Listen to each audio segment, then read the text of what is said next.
Hello, welcome to my channel. Just dropping in to say trauma bonding is real. I was thinking about the quote that people like to say. Seems kind of cliche, hey, everything happens for a reason. If that wouldn't have happened to me, I wouldn't have been the person who I am today, right? Not realizing that a lot of those things that we go through are due to pathologies, patterns, as they call them, from what happened in our family that we're aware of, and some of the things that we're not aware of that was never resolved. And now it continues to stay in the family until somebody breaks the cycle. And the trauma bonding is you've been in a toxic relationship and someone continues to hurt you, apologize, hurt you, apologize, hurt you, apologize. And I realized one of the major times that I made the decision that was going to really affect the majority of my adult life. And I was at the age of 26 years old. And I got into this relationship, was very excited to get into this relationship. And when I tell you, before the relationship even started, there was red flags. And I was thinking to myself, back to what I was stating earlier about everything happened for a reason. I really do believe and I'm grateful for the things that I went through, because my daughter is now 26 years old. And honestly, some of the things that she went through, I wouldn't have been able to relate had I not gone through those things. And relatability, it matters because it allows you to be empathetic, compassionate, sympathetic towards the individual.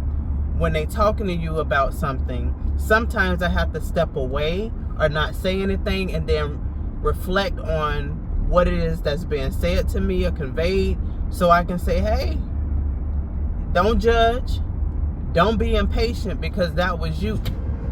Now see, I'm driving and this fool coming into my lane. Well, I'm telling you, y'all, I'm getting the video in because, like I said, we got to upload these videos and get them in when we can. And this was really on my heart, and I know this is going to help someone. So, I'm able to relate to some of the things that she's going through or that she went through.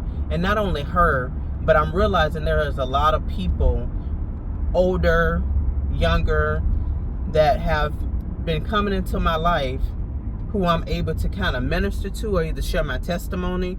And I'll give them what I've been through regarding, not really being obedient to what God have told us to do. One is not even to fornicate, because I wasn't married, right? I was in this relationship for 7 years off and on before I actually got married. And why did I even get married? You know what I'm saying? So I ended up getting married. Of course, they continued to do the same thing of, not being faithful, being disrespectful. Actually, they turned up the disrespect in the relationship. And I take full accountability. I just want to make that as a disclaimer. I am not a victim. I've learned plenty lessons from it. Actually, that was one of, my daughter being the biggest teacher in my life of, from the mistakes that I've made to me being intentional about getting better and getting therapy and working on our relationship. This relationship that I was in, that I'm speaking of, that was toxic, or shall I say, the N word that they use now, a narcissist, that taught me, that was my second biggest lesson. And I'm gonna say that was the greatest lesson that I learned, because it was lessons that I needed to learn in that relationship, and a lot to do with really just knowing my self-worth, right? Knowing my self-worth, knowing not to, breaking that trauma bond habit of, okay, what he say he won't do it no more, so I'm just gonna go back to the relationship. And it's like, no, if a person show you who they are the first time, believe them. That was from Maya Angelou, and I'm quite sure she got it from somebody else, the late great Maya Angelou. And so I really truly believe that. Now I know that. It took me a long time because, my mom, she was on drugs from the age of 16 to age 39. I didn't know it. I thought she just was on alcohol, but she changed her life at the age of 39. So in my mind, I'm thinking, oh, eventually they'll outgrow this, eventually, because my mom did a very huge, that wasn't like a little small change. That was huge. Like, she totally changed her life around. I mean, she got off drugs, stayed clean and sober until she passed away. She got a job. She cleaned up. My mom just did her thing, man. And I was so proud of her, and still is, proud of her on the work that she did to make a change. So when I saw that, I wanted to make the story in my mind true, that this person is supposed to be in my life. And what we're going through is just part of the process that every relationship I've ever seen growing up goes through. Like, relationships are supposed to be hard. Relationships are challenging, but there are certain things in relationships that you're not supposed to deal with, right? Where you're not supposed to allow to continue.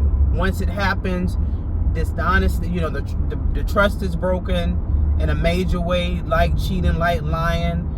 That you gotta let that thing go, And so I just didn't. I really thought I was in love, and that to me I was in love, but I really realized at the time, looking back, in retrospect, I just didn't really value myself. I didn't know my worth. I didn't have the confidence. I didn't have the boundaries. I didn't even know what a freaking boundary was. I learned that while watching Iyanla. And actually looking at the videos about narcissism with Dr. Ramani. She's amazing. She is absolutely amazing, because I had two people to tell me, your ex at the time husband is a narcissist. I'm like, what? A narcissist? I'm like, what is that? So I looked further into it, and I was just like, well, do they change? I just want to know, do this person change? And they said only about 1% change, and that's with guidance. And this individual was not looking to be with a therapist for the rest of their lives. First of all, they didn't even think they had a problem. So I'm grateful for the experience so that I can be there to help others. And that's the reason why I even have this challenge, because, not challenge, but have this channel, and so that I can share my experiences in hopes that I help someone. And I was turning 40. What made me change is that, my mom died at 46 years old as a result of long-term effects of taking drugs. My dad died as a long-term of taking drugs. He died at 41. So my parents died early. So when 40 came, I was like, I've been dealing with this person for 14 years. And I still found out that they wasn't doing right by me. I'm like, I don't want to live the rest of my life miserable. I know I deserve better. And it was the hardest thing I ever had to do, but I had to do it for myself. I had to do it for my daughter, and I had to do it to break this family pattern of being in toxic relationships that do not serve us. And in some cases, when they say women be in relationships or people be in relationships because they want a man or a woman, I can only speak to just the woman issue in my family, which is staying in a relationship because you just want a warm body next to you. But if you're not happy, if you're miserable, and that person is taking life away from you, I would rather be single. I would rather be single, doing God's work, helping people, living my best life, telling my testimony, helping to break people free, from what they may be going through, and working on bettering myself. And still, because I still believe in love, versus staying in a relationship because I feel like I put too much time into it. Because that's a reason why a lot of us stay. Well, I put so much time and energy into this relationship. I don't want that other person to have this person. Or you look at their success and you like, well, if I let it go, then somebody else is going to benefit from, the work and effort that I put into the relationship. If you have faith in God, trust me, God got you. God don't want you to suffer like that.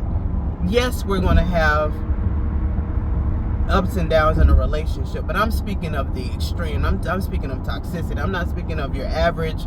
Y'all not getting along. You might be having issues. It might be issues with intimacy, which might have to do with some childhood trauma, but it's not in a situation to where you feel like your mental is being threatened. You feel like your life is being threatened. So I had to change. I had to change because I said, Lord, if you get me out of this situation, if you allow me to get out of this situation, I'm going to give you the rest of my life. Now, I did pretty good for like 2 years and about 7 months. I got a divorce, got out of that relationship, but then reconnected with the individual because I was like, well, maybe we are supposed to be together. Worst decision, but I reconnected in a way, not that we got into a relationship, but we were still talking, and I realized this ain't what God wanted. It was never what God wanted. Sharina, you wanted this relationship, and don't waste any more time. Make a long story short, it took me 22 years, which was last year, 2024, for me to come to the conclusion that this person wasn't for me.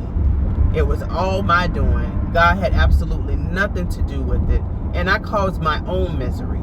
And yes, I'm thankful for the lessons that I learned to, set boundaries, to watch out for red flags, to, nip it in the bud the first time that you see someone disrespect you, cut off all type of access. And once you see that behavior, and treat yourself better, put God first, stick to your morals, stick to your whatever guidelines that you might have, stick to it. Don't let nobody else disrespect your boundaries. And that's what I am doing right now. Is it easy? Right now it is easier because I'm just working on myself, and I hadn't been consistent with uploading videos because it's still a lot of mental work that goes on, which has nothing to do with relationships. It's just still things that I have to work on when it comes to showing up for myself. Yeah, I got like 400 and something YouTube videos, but I still get camera shy. I still overthink the topics that I'm supposed to talk about on this channel. I still,